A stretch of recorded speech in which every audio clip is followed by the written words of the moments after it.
Om Swastiastu. Selamat pagi, dokter dan teman-teman. Perkenalkan, saya Idewa Ayu Agung Ananda Safitri dengan NIM 2002612062.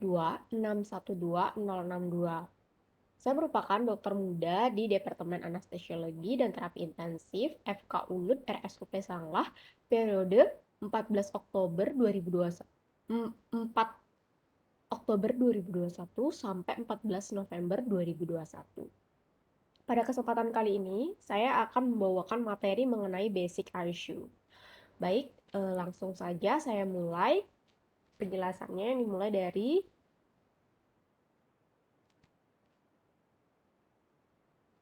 dari definisi terlebih dahulu. Jadi, ICU itu sendiri atau intensive care unit itu sendiri merupakan suatu bagian dari rumah sakit atau suatu unit dari rumah sakit yang khusus yang didedikasikan untuk merawat pasien yang membutuhkan life support dan pasien yang berisiko tinggi mengalami kegagalan organ maupun kematian. Atau berdasarkan dari definisi di sini, secara lengkapnya itu ICU merupakan suatu bagian dari rumah sakit yang mandiri, jadi suatu instalasi di bawah direktur pelayanan dengan staf yang khusus dan perlengkapan yang khusus dengan tujuan untuk terapi pasien-pasien yang menderita penyakit, cedera atau penyulit-penyulit yang mengancam nyawa atau potensial mengancam nyawa dengan prognosis dunia. Jadi, fungsi dari suatu ICU atau Intensive Care Unit itu sendiri memiliki fungsi yang pertama yaitu melakukan perawatan pada pasien-pasien yang gawat darurat dengan potensi reversible life-threatening organ dysfunction. Jadi, fungsi yang kedua itu adalah untuk mendukung organ vital pada pasien yang akan menjalani operasi yang kompleks, elektif, atau prosedur intervensi dan resiko tinggi untuk fungsi vital. Kemudian, komponen ICU itu harus memiliki 4 komponen seperti yang tertera pada PPT. Setidaknya ICU itu terdiri dari yang pertama, pasien yang dirawat dalam keadaan kritis. Kemudian yang kedua, desain ruangan atau sarana yang khusus untuk intensive care unit. Kemudian yang ketiga, peralatan berteknologi tinggi. Dan yang keempat, pelayanan dilakukan oleh staf yang profesional dan berpengalaman serta mampu mempergunakan peralatan yang canggih dan berteknologi tinggi tersebut. Jadi peralatannya di sini tidak perlu mahal, namun peralatan di sini harus mampu menyokong atau mampu digunakan sebagai suatu alat intensive care unit merawat pasien-pasien dengan prognosis dunia. Kemudian, kemampuan minimal ICU itu terdiri dari yang pertama, harus mampu resusitasi jantung paru, kemudian harus mampu melakukan pengelolaan jalan nafas, termasuk intubasi trakeal dan penggunaan ventilator yang sederhana, kemudian yang ketiga terapi oksigen, kemudian yang keempat pemantauan EKG dan pulse oximetri yang terus-menerus, yang kelima yaitu pemberian nutrisi baik itu enteral maupun parenteral, kemudian yang keenam yaitu memeriksa laboratorium khusus khusus dengan cepat dan menyeluruh, kemudian yang ketujuh yaitu pelaksanaan terapi secara titrasi atau terus-menerus. Kemudian yang ke-8 kemampuan melaksanakan teknik khusus sesuai dengan kondisi pasien. Kemudian yang ke-9 memberikan tunjangan fungsi vital dengan alat-alat portable selama transportasi dari pasien-pasien gawat serta kemampuan melakukan fisioterapi. Baik itu fisioterapi dada atau fisioterapi yang lain. Nah, kemudian adapun kriteria dari pasien masuk ICU itu jadi indikasi dari pasien masuk ICU itu berdasarkan beberapa prioritas. Nah, terdapat setidaknya 4 prioritas yang dikhususkan mana sih pasien yang boleh masuk ICU. Yang pertama yaitu prioritas pertama, yaitu pasien-pasien dengan sakit kritis, tidak stabil, yang membutuhkan suatu perawatan dan monitoring yang intensif yang secara umum tidak ada batasan terapi yang diterima. Nah, contohnya adalah pasien-pasien pasca operasi atau gagal nafas akut yang memerlukan dukungan ventilator, atau pasien-pasien yang shock, atau pasien yang tidak stabil secara hemodinamik yang menerima monitoring invasif atau obat vasoaktif. Kemudian kriteria 2 yaitu pasien-pasien dengan prioritas kedua yang masuk ICU itu pasien-pasien yang membutuhkan monitoring yang intensif, kemudian kemungkinan membutuhkan intervensi secepat mungkin. Kemudian tidak ada batasan terapi pada pasien ini. Contohnya adalah pasien-pasien dengan kondisi komorbid kronis yang berkembang menjadi penyakit akut berat atau penyakit pembedahan. Kemudian kriteria 3, pasien-pasien dengan prioritas ketiga, itu pasien-pasien dengan sakit kritis, tidak stabil tetapi kemungkinan sembuh lebih kecil karena penyakit yang mendasari. Nah, pada pasien prioritas ketiga ini akan mendapatkan terapi intensif untuk mengurangi penyakit akutnya, tetapi tidak ada batasan terapi seperti tidak ada intubasi atau resusitasi kardiopulmoner. Nah, contohnya adalah pasien dengan kanker yang sudah bermetastase dengan komplikasi infeksi misalnya, kemudian cardiac tamponade, kemudian obstruksi jalan nafas. Kemudian prioritas keempat bisa dibilang yaitu pasien yang tidak sesuai kriteria masuk ICU. Nah, pasien-pasien yang termasuk pada pasien kriteria keempat ini yaitu pasien yang kondisi yang terlalu baik untuk mendapatkan manfaat perawatan di ICU. Contohnya itu pasien dengan operasi vaskular perifer, ketoasidosis diabetik yang stabil secara hemodinamik. Kemudian kondisi yang terlalu buruk untuk mendapatkan manfaat perawatan di ICU. Contohnya adalah pasien dengan kerusakan otak yang berat yang irreversibel, kemudian kegagalan sistem multi organ yang irreversibel, kemudian kanker yang bermetastase yang tidak responsif terhadap kemoterapi atau radioterapi, kemudian pasien yang menolak untuk mendapatkan perawatan yang intensif, pasien-pasien dengan MBO atau mati batang otak yang tidak mendonorkan organnya. Nah, kemudian berdasarkan diagnosis, jadi eh, indikasi pasien masuk ICU berdasarkan diagnosis yang pertama yaitu pada sistem kardiovaskular, seperti pasien-pasien dengan infak miokard akut dengan komplikasi, kemudian shock kardiogenik, aritmia kompleks yang memerlukan monitoring dan intervensi yang ketat, gagal jantung kongestif akut dengan gagal nafas atau memerlukan dukungan hemodinamik, kemudian pasien-pasien dengan emergensi hipertensi, pasien unstable angina dengan dysarrhythmia atau yang lain-lain. Kemudian sistem pulmonari seperti pasien-pasien dengan gagal nafas akut yang membutuhkan dukungan ventilator, pasien-pasien dengan emboli paru dengan ketidakstabilan hemodinamik, kemudian pasien-pasien di intermediate care unit yang menunjukkan gangguan pernapasan, kemudian pasien-pasien yang membutuhkan perawatan pernapasan yang tidak tersedia di fasilitas kesehatan lainnya. Kemudian pada sistem neurologi seperti misalnya stroke akut dengan perubahan status mental, kemudian koma, ensefalopati metabolik, toksik atau anoksik, kemudian perdarahan intrakranial dengan potensi herniasi, perdarahan subarachnoid akut, meningitis dengan perubahan status mental, dan lain-lain. Kemudian pasien-pasien dengan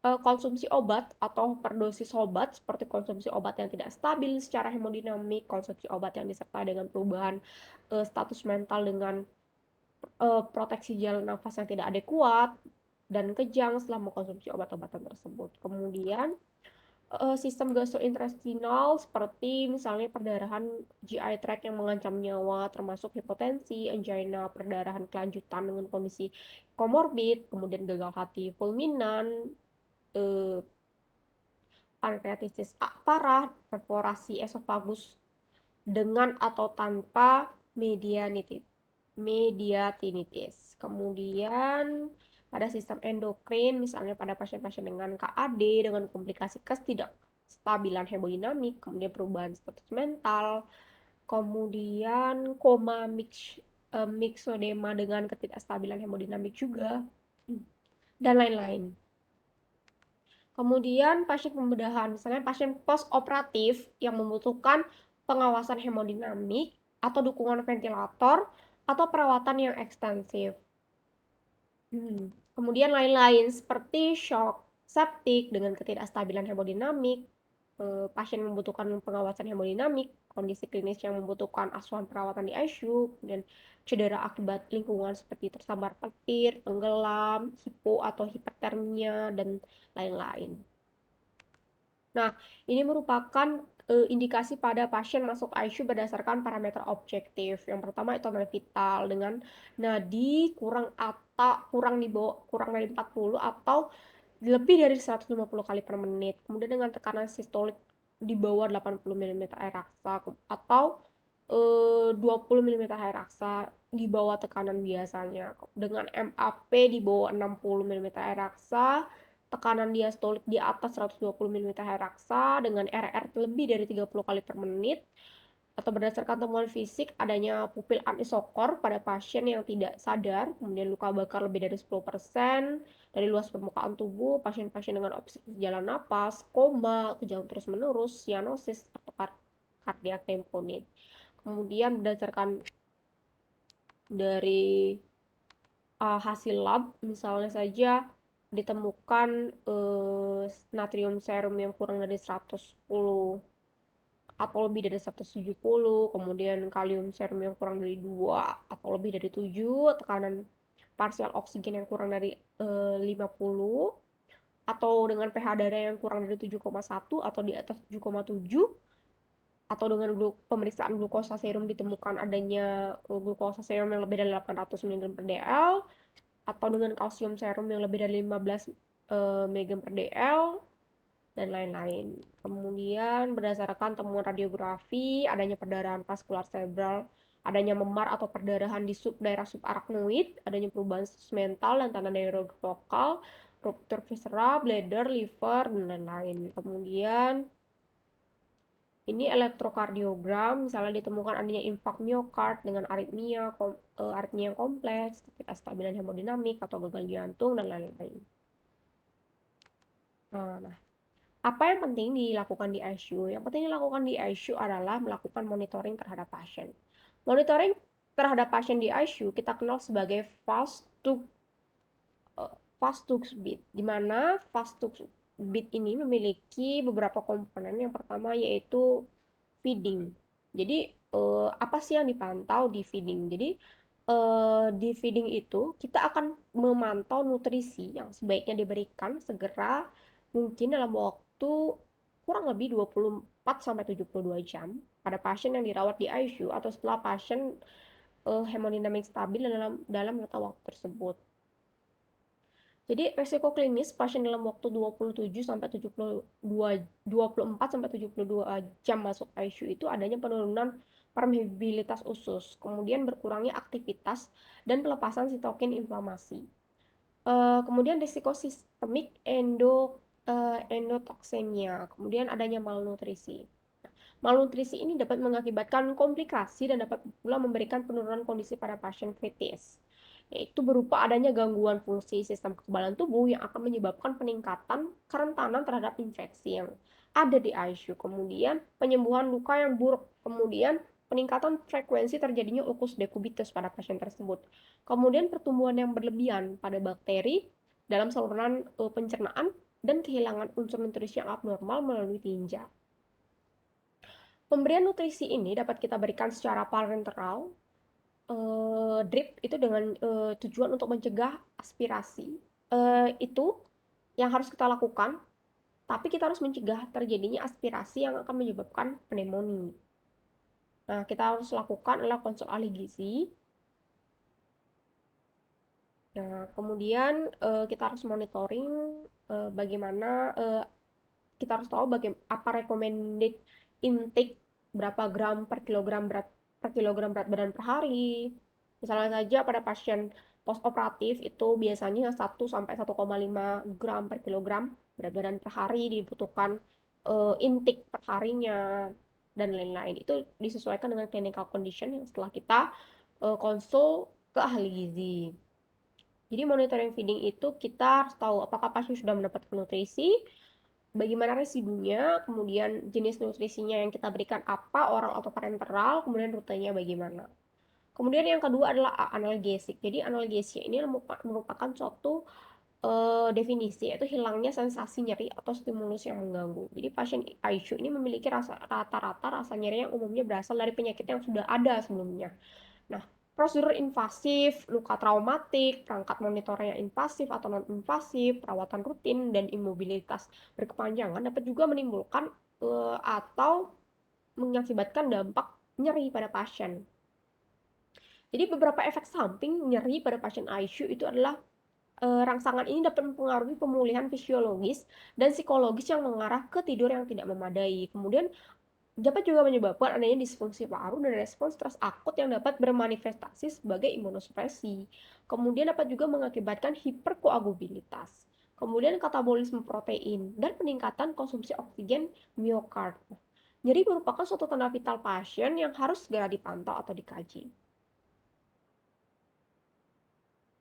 Jadi kita harus melakukan pengkajian nyeri, baik itu dengan menggunakan FAST, NPRS, Wong-Baker, dan lain-lain. Kita harus kaji setiap hari berapa nyeri pasien, berapa NPRS saat diam atau saat bergerak pasien juga boleh kita ukur. Untuk mengetahui perkembangan nyerinya, kita monitoring apakah pasien ada nyeri atau tidak, apakah penyebab nyeri pada pasien, kemudian apakah tindakan pengurangan nyeri atau terapi yang tepat pada pasien ini. Kemudian selanjutnya adalah sedasi. Sedation itu merupakan suatu keadaan di mana ini memungkinkan toleransi pasien terhadap prosedur yang kurang menyenangkan, sementara fungsi kardiorespirasi stabil dan kemampuan merespons secara penuh perintah verbal dan stimulasi rabaan. Nah, jadi sasaran sedasi ini berbeda pada masing-masing pasien dan berubah sesuai dengan perkembangan penyakit, apakah membaik atau memburuk. Jadi tujuan utama diberikan sedasi pada pasien-pasien adalah untuk meringankan kecemasan dan ketidaknyamanan pasien dan untuk mempermudah perawatan dan pengobatan karena banyak faktor yang mendukung timbulnya stres fisik maupun psikis pada pasien-pasien kritis di ICU. Jadi ada 3 alasan utama mengapa sedasi dan analgesi yang adekuat diperlukan pada pasien kritis. Yang pertama yaitu sedasi dan analgesi menjamin level optimal ketenangan pasien terutama dapat istirahat atau tidur yang cukup. Kemudian yang kedua yaitu menurunkan stres respon atau meredam respon autonomik atau menurunkan konsumsi dari oksigen. Kemudian mempermudah prosedur diagnostik, terapeutik, dan perawatan pada pasien.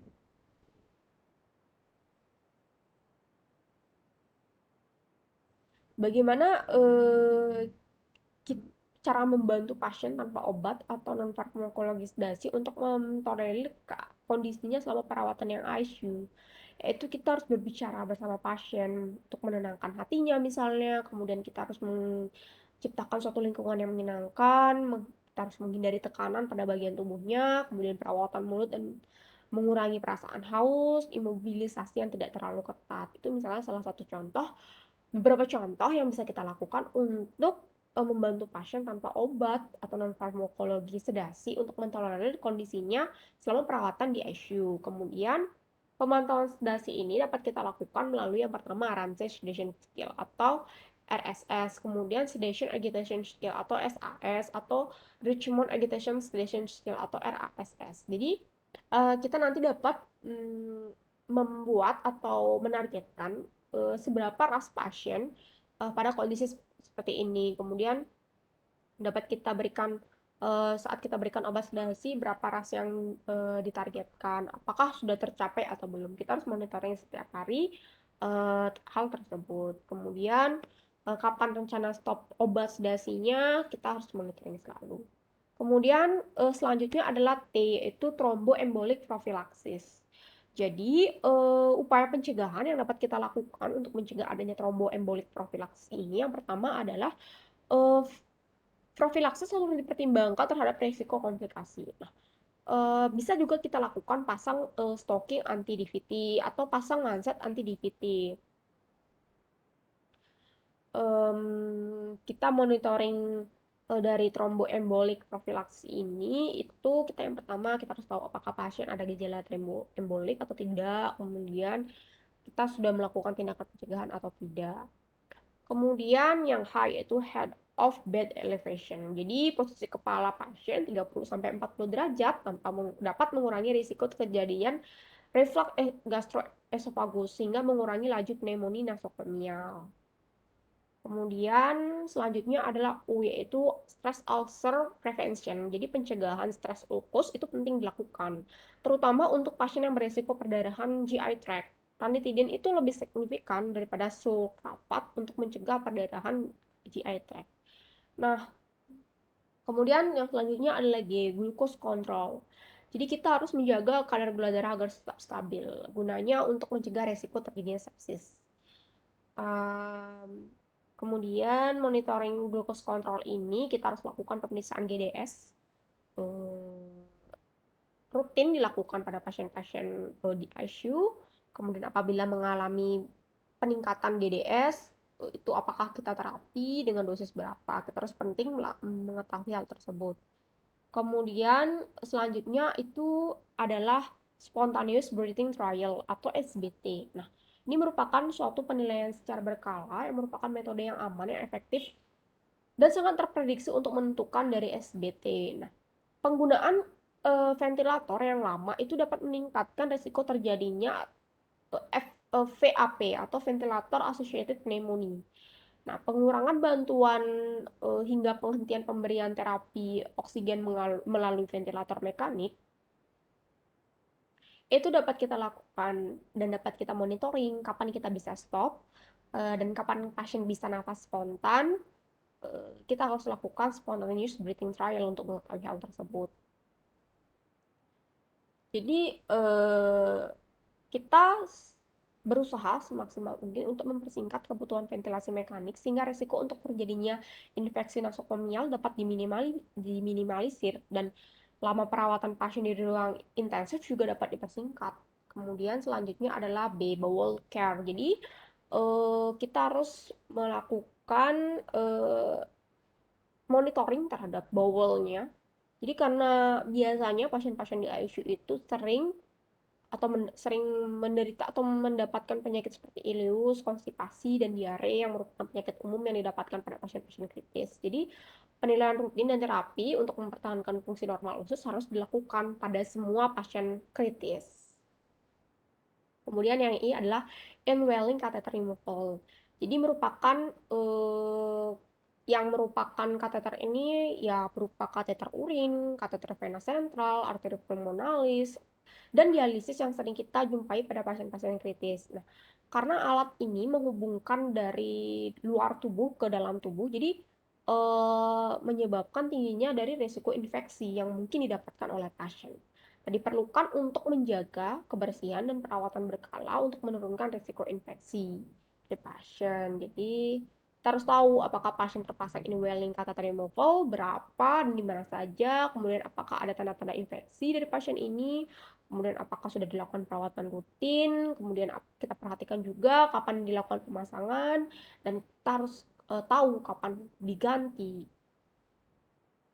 Kemudian yang D adalah de-escalation of antibiotic atau streamlining. Jadi secepat mungkin dilakukan untuk pengambilan kultur agar mendapatkan terapi antibiotik yang sesuai dan optimal untuk meminimalkan paparan obat antimikrobial broad spectrum. Jadi misalnya saja pasien yang sebelumnya dipasang eh, dipasang vena sentral itu kemudian saat dilakukan pelepasan dari vena sentral itu kita kultur ujung vena sentralnya,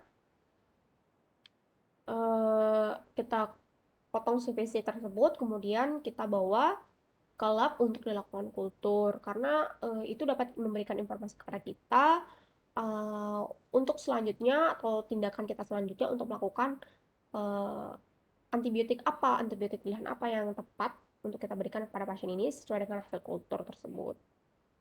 Kemudian selanjutnya yaitu ini mengenai hal-hal penting yang harus kita tahu atau sebagai dasar kita untuk memonitoring pasien-pasien yang berada di ICU.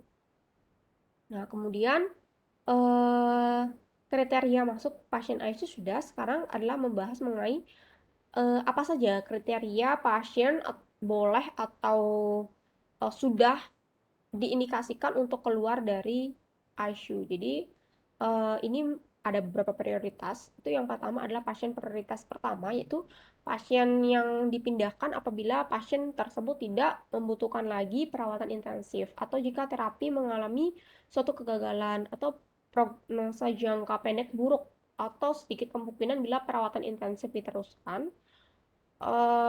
Contohnya adalah pasien dengan 3 tahun lebih dengan gagal sistem organ yang tidak berespon terhadap pengelolaan agresif. Kemudian pasien-pasien prioritas 2 merupakan pasien-pasien yang dipindahkan apabila hasil pemantauan intens. Apabila pasien-pasien uh, apabila hasil pemantauan intensif menunjukkan bahwa adanya perawatan intensif tidak dibutuhkan lagi dan pemantauan intensif selanjutnya tidak diperlukan lagi atau tidak berguna bagi pasien ini. Ini merupakan prioritas kedua pada pasien yang boleh keluar dari ICU. Kemudian prioritas ketiga, dikeluarkan pasien boleh dikeluarkan dari ICU apabila kebutuhan untuk terapi intensif itu sudah tidak ada lagi, tetapi mereka mungkin dikeluarkan lebih dini bila kemungkinan kesembuhannya atau manfaat dari terapi intensif kontinu itu diketahui kemungkinan untuk pulih kembali itu sangat kecil. Keuntungan dari terapi intensif selanjutnya sangat sedikit. Nah, pasien yang tergolong dalam prioritas ini adalah pasien-pasien dengan penyakit lanjut.